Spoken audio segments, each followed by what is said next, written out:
A man walks into a dull, beige office in Omaha, Nebraska. He doesn't wear a suit, he doesn't carry a laptop, just a worn leather briefcase and a crumpled copy of Barron's. His name? Warren Buffett. But this isn't the story of how Buffett became the world's most legendary investor. It's the story of how he learned to ignore the noise and listen for the whisper that everyone else missed. Years before the world chased dot-com dreams and meme stock fantasies, Buffett made a quiet bet on Coca-Cola. People laughed. Soda, they scoffed. That's your billion-dollar idea? What they didn't hear was the whisper, the signal beneath the noise, the brand, the taste memory, the monopoly on human nostalgia. While others hunted for explosive trends, Buffett listened for what was already in people's hearts. You see, investing is not a game of who can shout the loudest or act the fastest. It's a game of decoding. The market speaks, but it speaks in riddles, misdirection, and emotion. Most people, they chase the headlines, but the elite, they listen between the lines. So here's the paradox. The best investors aren't fortune tellers. They're forensic analysts. They don't predict the future, they decode the present, because buried beneath every balance sheet, every earnings call, every CEO statement is a signal. That's what this video is about. Not trading tips, not flashy forecasts, but teaching you to become a codebreaker in a world that thrives on confusion. Based on the legendary work of Bruce Greenwald, one of Buffett's intellectual heirs, we're going to take you behind the curtain, past the formulas, beyond the jargon.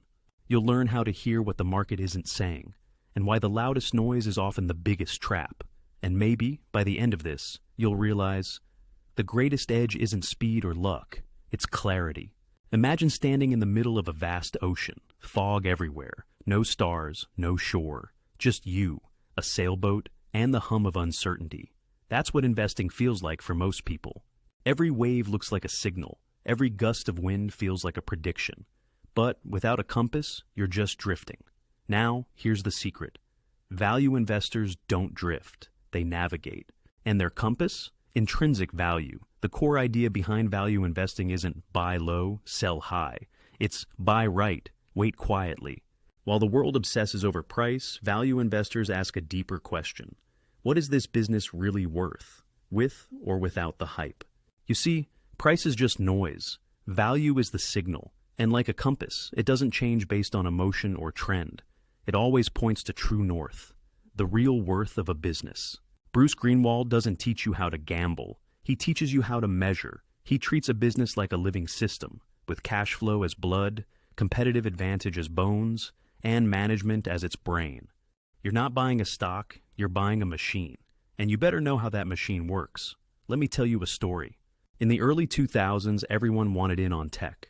Dot-com millionaires were minted every week. But there was this quiet investor in New York. Not flashy, not famous.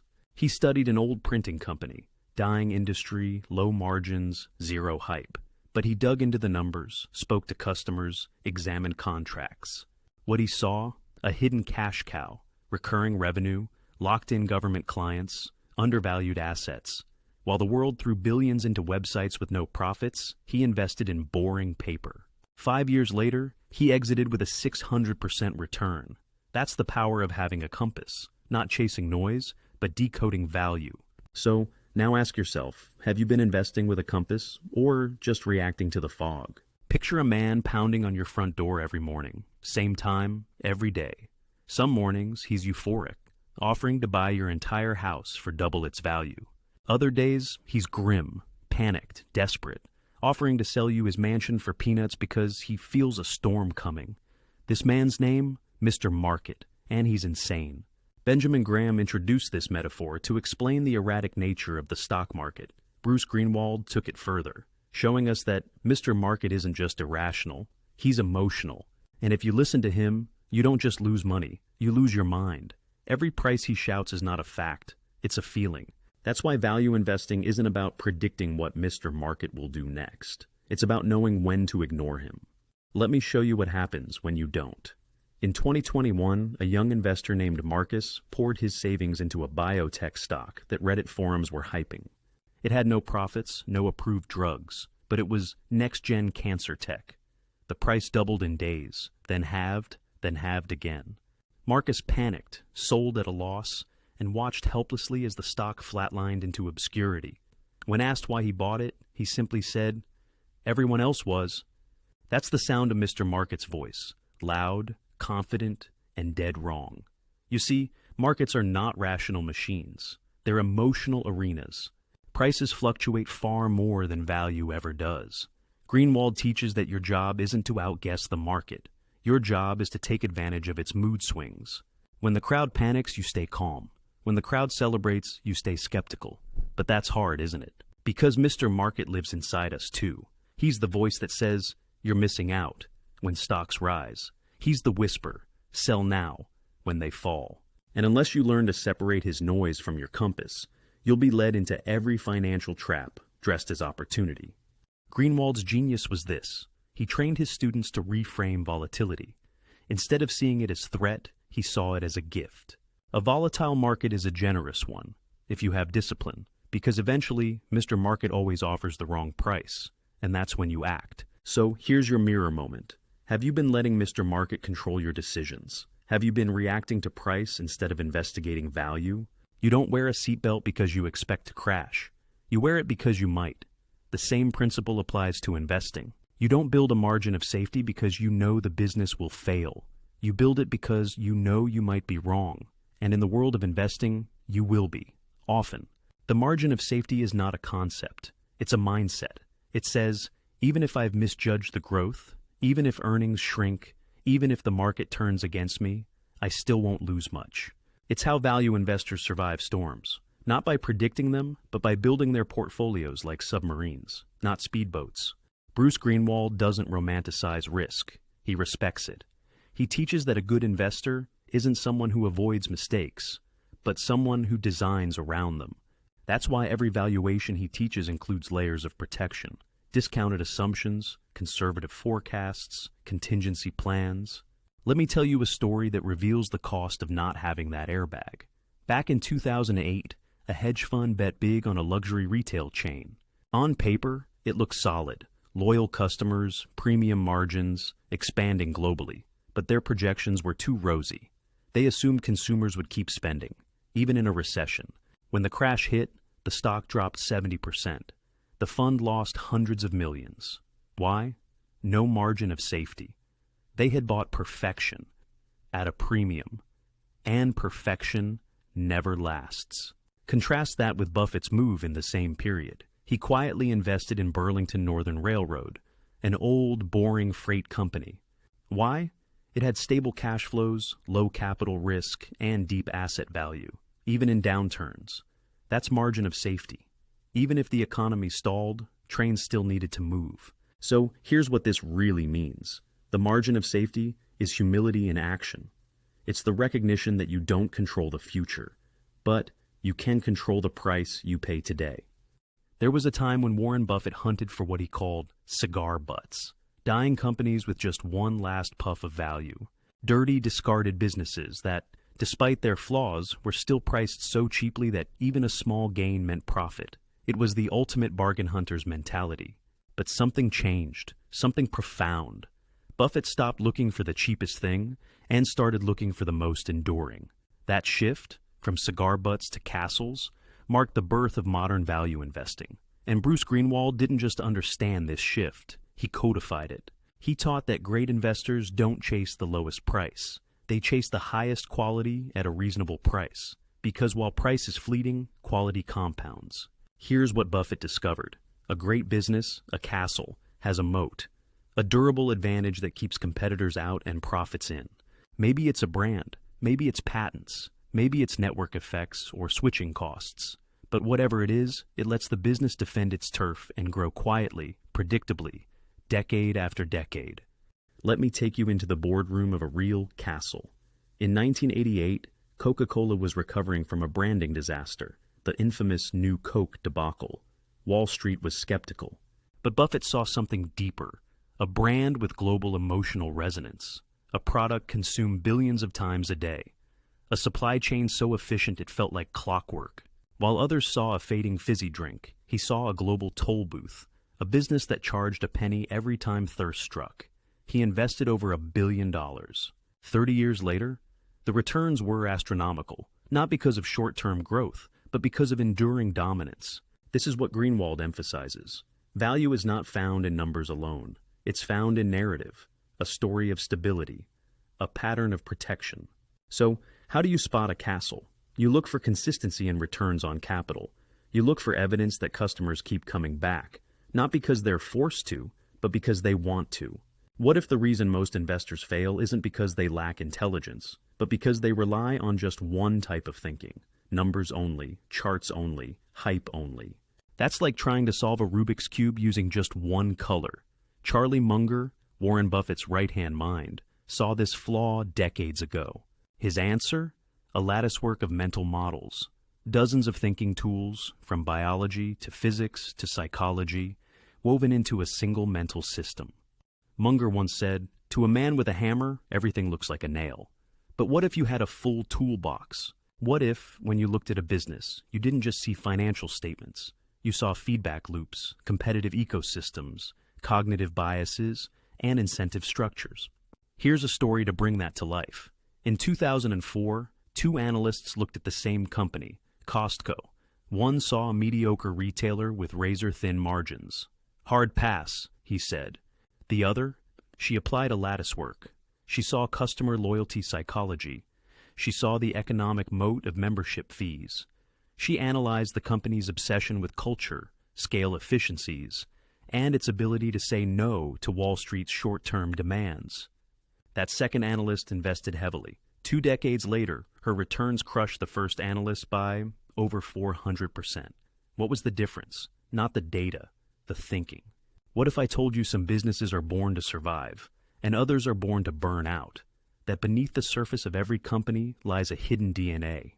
And if you know how to read it, you can spot which ones will quietly dominate for decades, and which ones will silently implode.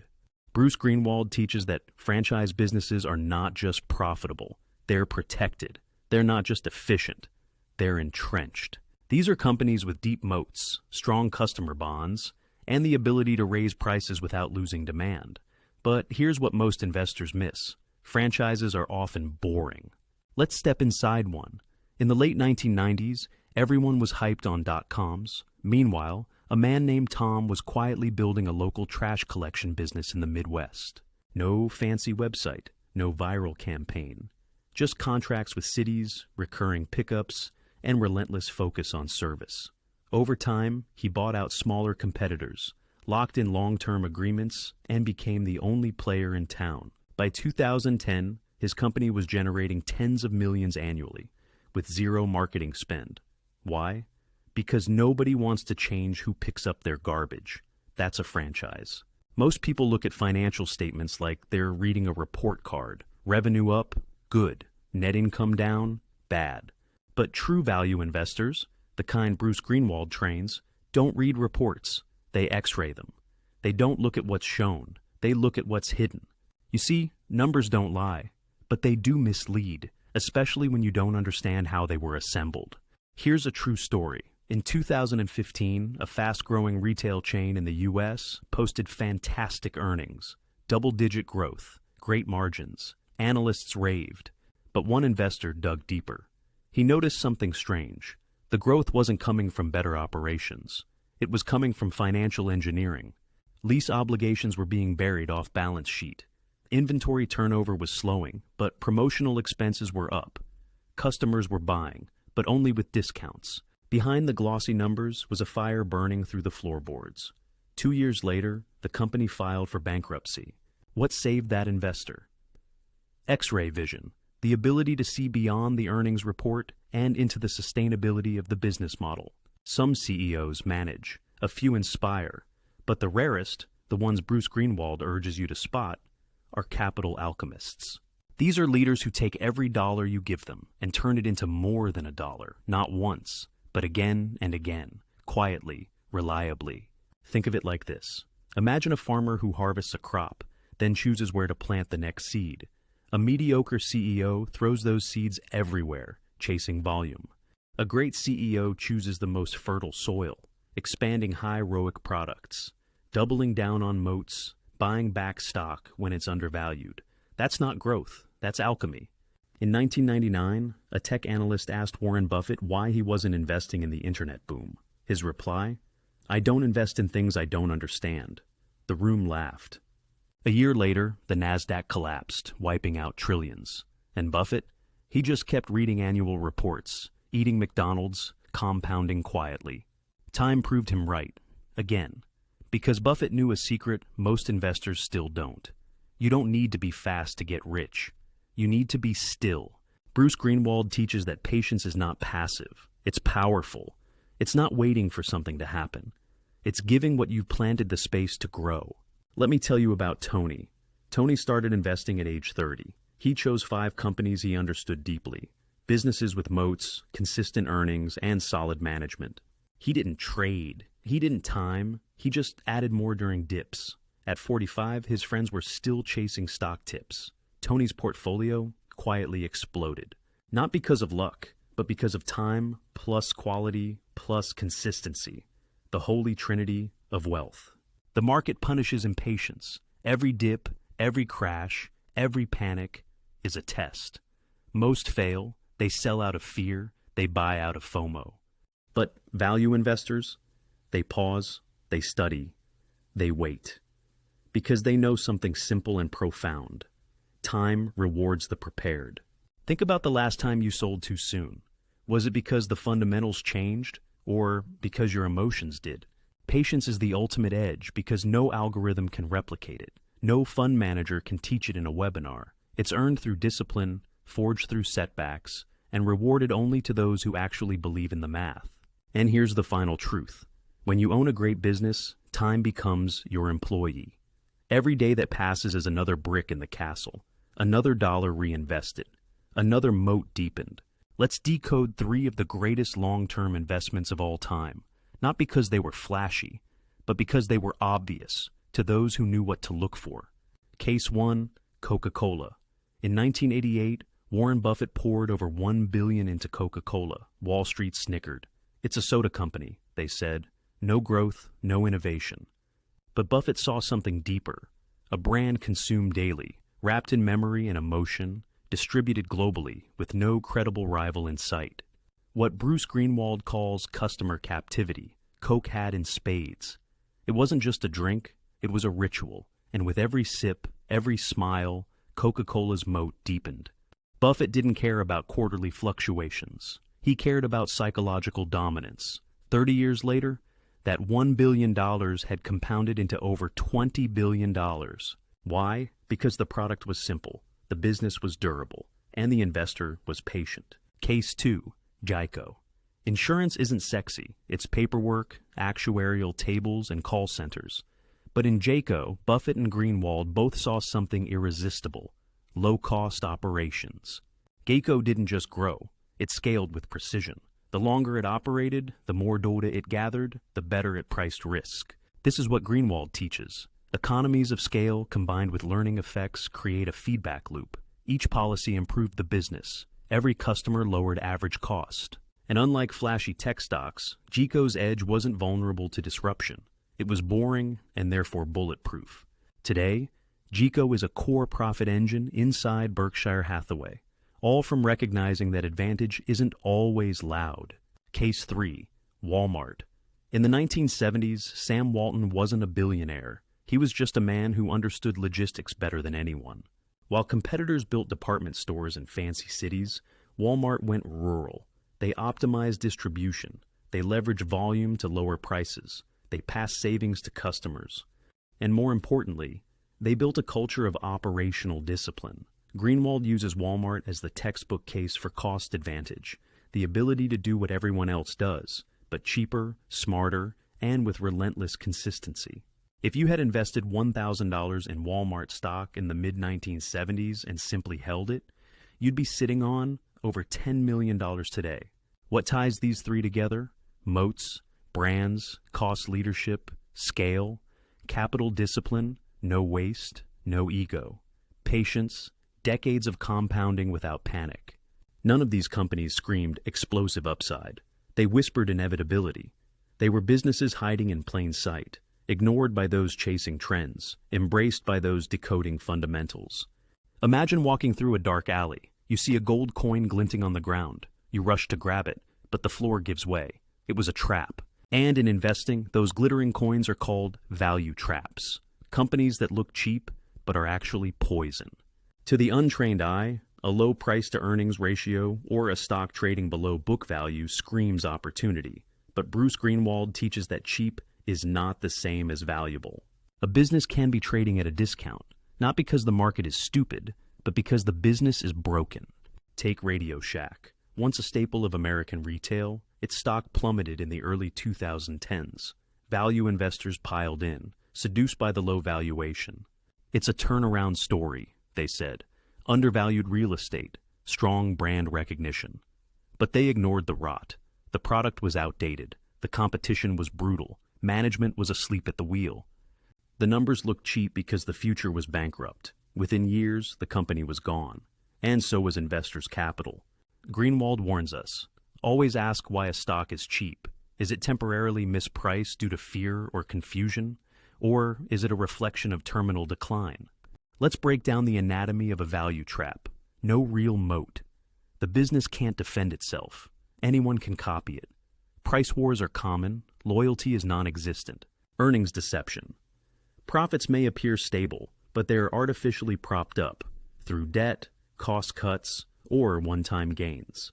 Management denial. Leadership is stuck in the past. They overpromise, underdeliver, and refuse to adapt. A secular decline. The industry itself is dying, and the company is riding it down like a sinking ship. Have you ever bought a stock just because it looked cheap? Because it was under $10, because someone said it was undervalued? Greenwald's method helps you escape that mindset. He pushes you to think like a business buyer, not a bargain hunter. Would you buy this entire company if you could? Would you want to own it, run it, live off its cash flows? If not, why own a slice? A Reddit forum sends GameStop stock from $17 to $483 in a matter of days. Headlines erupt. TikTok experts proclaim the death of traditional investing. CNBC anchors call it a revolution. And somewhere in his Omaha office, Warren Buffett doesn't flinch. Why? Because he's seen this movie before. So has Bruce Greenwald.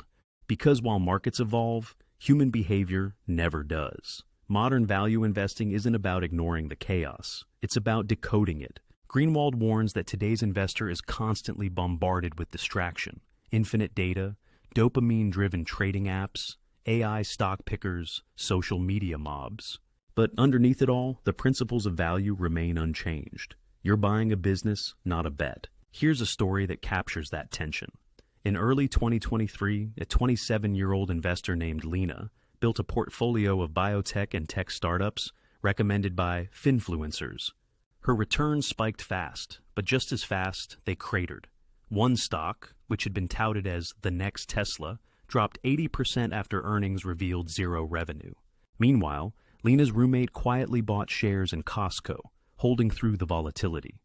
12 months later, Lena was in debt. Her roommate was up 17%. Not flashy, but steady. The difference? One chased signals, the other followed systems. Greenwald's approach is a lifeboat in this sea of volatility. He doesn't tell you to avoid new industries. He teaches you to apply the same filter. Is there cash flow? Is there a moat? Is the valuation justified? Even with new age businesses, like SaaS, semiconductors, clean energy, you can still evaluate margins, customer retention, scalability, and capital efficiency.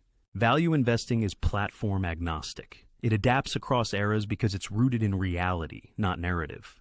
But here's where modern value separates the masters from the mimics. Discipline. When everyone's making 30% on junk, can you sit still with your 9% and smile? When the crowd screams, "You're missing out," can you calmly whisper, "I'm building wealth"? This era rewards extremes. Moonshots, virality, overnight wins. But wealth, real wealth, it rewards clarity. Greenwald's teachings are about staying sober in a drunken market, knowing that 1,000% returns overnight are usually followed by 100% regret. Have you been letting the velocity of the market erode your values as an investor? Have you been measuring success by likes and charts, or by the underlying health of the businesses you own? Because in this modern chaos, the value investor isn't outdated. They're untouchable. You've seen the numbers, read the reports, track the trends, but What if the real edge, the real truth, isn't in the data, but in the decisions that created it? Bruce Greenwald teaches that behind every income statement is a psychology, behind every line item, a human behavior. Every company is a reflection of choices: how to price, how to hire, how to allocate capital. And if you know how to interpret those choices, you can see what the spreadsheet won't show. Think of it like digital forensics. The financials are the fingerprints, but the crime scene, or opportunity, lies in the motive behind the numbers. Let's look at a subtle example. Two companies report the same profit margin, 15%. On paper, they look identical, but dig deeper. One got there by slashing R&D and laying off talent. The other reinvested in product quality while increasing customer retention. Same margins, wildly different futures. One is squeezing out the last drop. The other is planting seeds. This is where most investors stop reading, and value thinkers start decoding. Greenwald's secret? He trains your eye to see through surface metrics and into the company's habits. Do they treat shareholders like partners or piggy banks? Take a company like Amazon. For years, it barely posted profits. Critics laughed, but Greenwald-style thinkers didn't. They saw capital being reinvested at scale into logistics, cloud infrastructure, and data. The behavior told the story. The earnings told a distraction. This principle applies to management too. Look at stock-based compensation. Is it aligned with long-term performance, or is it disguised dilution? Look at buybacks. Are they timed when the stock is undervalued, or simply to hit EPS targets? Listen to how CEOs speak on calls. Are they truth-telling or narrative spinning? Because the truth is this: financials are a mask. Behavior is the face underneath. Are you reading what the company wants you to see, or are you training yourself to see what they're really doing? Because if you can learn to hear tone in a transcript, if you can map incentives buried in footnotes, if you can trace culture through a balance sheet, you stop being an investor. You become a decoder. You've studied moats, analyzed margins, read between the lines. But now comes the most important part, the part no one can teach you: your own system. Because real mastery isn't copying Buffett or Greenwald. It's becoming your own version, a codebreaker with a compass of your own making. Bruce Greenwald never said, "Here's the only way to invest." He said, "Here's how to think." And that's what this chapter is about. Designing a system based not on imitation, but integration. You take the ideas, the filters, the lenses, then you remix them into a playbook that fits your mind, your temperament, your goals. Let me tell you about Jake. Jake was a former engineer turned investor. When he discovered value investing, he tried to follow Buffett step for step. Deep dives into annual reports, obsessive note-taking, hunting only for moats. But something felt off. Jake didn't have the patience for 10-year holds. He thrived in rapid feedback loops, in understanding momentum of culture, not just capital, so he adjusted. He kept Greenwald's margin of safety, Munger's mental models, but layered on consumer psychology, platform dynamics, and brand equity. He built a hybrid system, one that filtered for strong fundamentals and cultural velocity. Within 5 years, Jake had built a portfolio that beat the market and fit his brain. That's what building your own code is all about. Greenwald gives you the bricks: franchise power, earnings power value, ROIC discipline, but you choose how to build the house. So here's how you begin. Define your beliefs. What do you think creates lasting value? Scarcity? Brand? Scale? What do you believe about markets? Study your temperament. Are you patient or reactive? Do you like deep research or fast insights? Tailor your process to fit your wiring. Filter your filters. Build 3 to 5 non-negotiable criteria for every investment. Maybe it's ROIC over 15%. Maybe it's revenue consistency. Maybe it's skin-in-the-game management. Test in the wild. Run your framework across real companies. What does it catch? What does it miss? Adjust. Evolve. Track your behavior. Log every buy-sell decision. Not just the result, but the why. Your system sharpens only when reflected upon. Because here's the truth no one likes to admit. You are the edge. Not the model, not the macro call, you. And when your system aligns with your psyche, investing stops being reactive. It becomes rhythm. So, let me ask you, are you still using someone else's map? Or are you finally ready to draw your own? Strategies come and go. Momentum rises and crashes. Growth dominates one decade, then fades the next. AI surges. Crypto implodes. Meme stocks go viral and vanish. But value, that slow, methodical, rational approach to investing, never truly disappears. It simply goes quiet, until the world rediscovers why it matters. Bruce Greenwald puts it simply: value investing endures because it's rooted in truth, not trend. It doesn't promise miracles. It doesn't rely on perfect timing. It relies on one timeless idea: buy more than you pay for. That's it. No shortcuts needed. The media declares it dead every few years. Value is underperforming. Buffett has lost his edge. But what they don't see is the deeper pattern. Like a phoenix, value falls out of favor, only to rise stronger, not because it changes, but because everything else fails. Here's the proof. In the early 2000s, after the dot-com bubble burst, value stocks surged ahead for a decade. During the Great Recession, value strategies preserved more capital than the growth darlings. In 2022, when speculative tech collapsed, value quietly roared back. And still, every time, people forget. They chase noise. They forget patience. They forget math. Let me tell you about Maya.